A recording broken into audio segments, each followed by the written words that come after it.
Bon, Denise, donc bonjour. Bonjour. Alors, fin 1957, tu as fait partie des 5 personnes qui ont pour la première fois donné de la moelle osseuse dans le but de sauver un enfant de 5 ans. Est-ce que tu peux nous rappeler brièvement le contexte de ce don?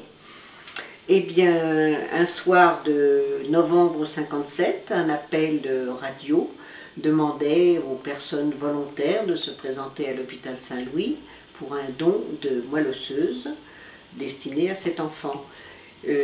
500 personnes se sont présentées, 50 ont été retenues et après 5 seulement ont été retenus dans la mesure où leur groupe sanguin était compatible avec celui de l'enfant.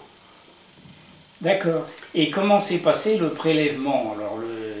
Eh bien, le prélèvement s'est passé par des ponctions au niveau des os iliaques et du sternum.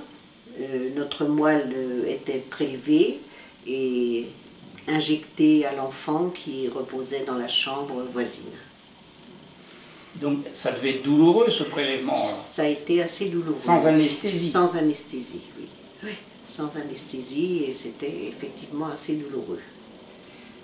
Donc le lendemain de ce prélèvement, comment tu te sentais physiquement et moralement? Moralement contente d'avoir fait ce geste, avec l'espoir que l'enfant guérisse, et physiquement, des petites douleurs comme à la suite d'un hématome. Fatigué, sans plus. Voilà. Et aujourd'hui, on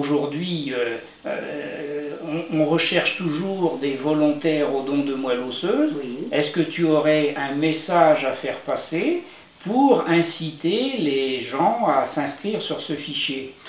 Eh bien, je pense que les personnes qui peuvent s'inscrire sur ce fichier doivent le faire parce que quand on peut sauver un enfant, surtout, je pense qu'il n'y a rien de mieux.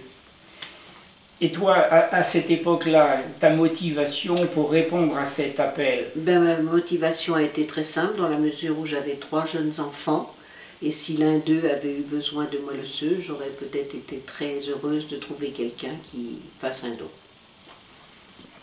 Malheureusement, une quinzaine de jours après cette intervention, nous avons appris le décès de cet enfant. Le résultat pour nous a été pénible, mais malgré tout, nous pensons avoir fait avancer la recherche.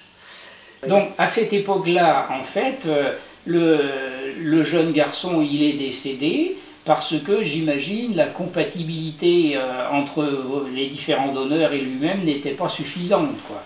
Effectivement, je pense qu'il y a eu beaucoup ce problème et quelques années plus tard, le professeur Jean Dossé a donc mis en évidence les groupes tissulaires HLA qui ont permis le développement de la greffe de moelle assurant une compatibilité optimum entre donneur et receveur.